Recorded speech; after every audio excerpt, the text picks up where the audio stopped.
Pyridoxine-Dependent Epilepsy. Causes, diagnosis, and treatment explained. Imagine a newborn seizing within hours of birth. Seizures that don't respond to standard anti-epileptic drugs, but stop almost immediately when a single vitamin is given. That's Pyridoxine-Dependent Epilepsy, or PDE. Understanding it could one day save a life. What is PDE? Pyridoxine-dependent epilepsy is a rare autosomal recessive epileptic encephalopathy affecting approximately 1 in 700,000 individuals worldwide. It is caused by loss-of-function mutations in the ALDH7A1 gene, encoding the enzyme antiquitin, also called alpha-aminoadipic semi-aldehyde dehydrogenase. PDE is one of the few epilepsies caused by a single metabolic defect, and critically, it is treatable. Pathophysiology. When antiquitin is deficient, lysine breakdown is disrupted. Two toxic intermediates accumulate, pipecolic acid and alpha-aminoadipic semi-aldehyde, or alpha-AASA.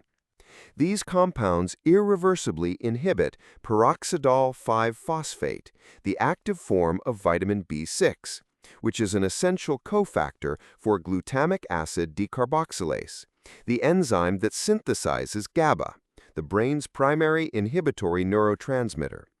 With GABA severely depleted, the brain becomes hyperexcitable and seizures result. More lysine metabolites accumulate, more peroxidol 5-phosphate is inactivated, and seizures persist. Clinical presentation. PDE classically presents as neonatal or early infantile refractory seizures, typically within the first hours to days of life. Seizure types include tonic, clonic, myoclonic, and generalized tonic-clonic episodes. A key clue is failure to respond to standard anticonvulsants. Some cases involve prenatal seizures. Mothers may report abnormal fetal movements in the third trimester. Beyond seizures, affected infants may show irritability, abnormal tone, and encephalopathy. Even when seizures are controlled, neurodevelopmental delay remains a significant concern without optimized treatment. Diagnosis.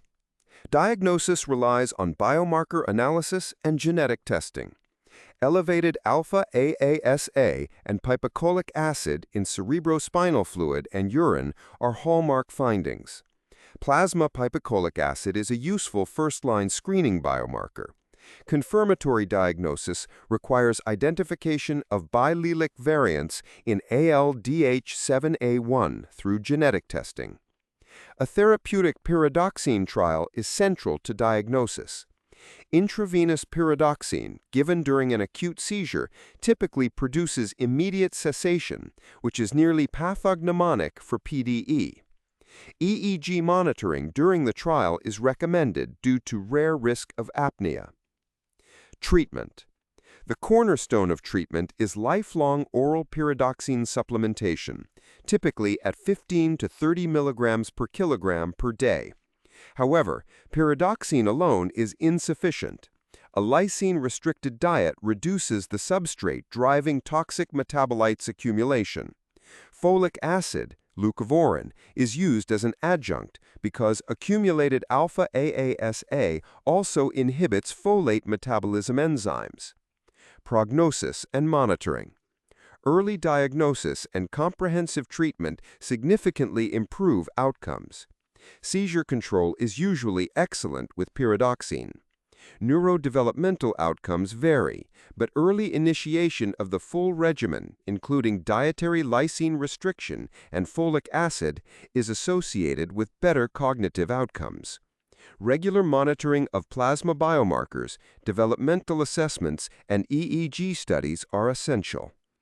PDE is a powerful reminder that behind every refractory seizure may lie a metabolic cause, and that the right diagnosis can transform a devastating disease into a manageable one. Thank you for watching. Please like, subscribe, and share with your colleagues.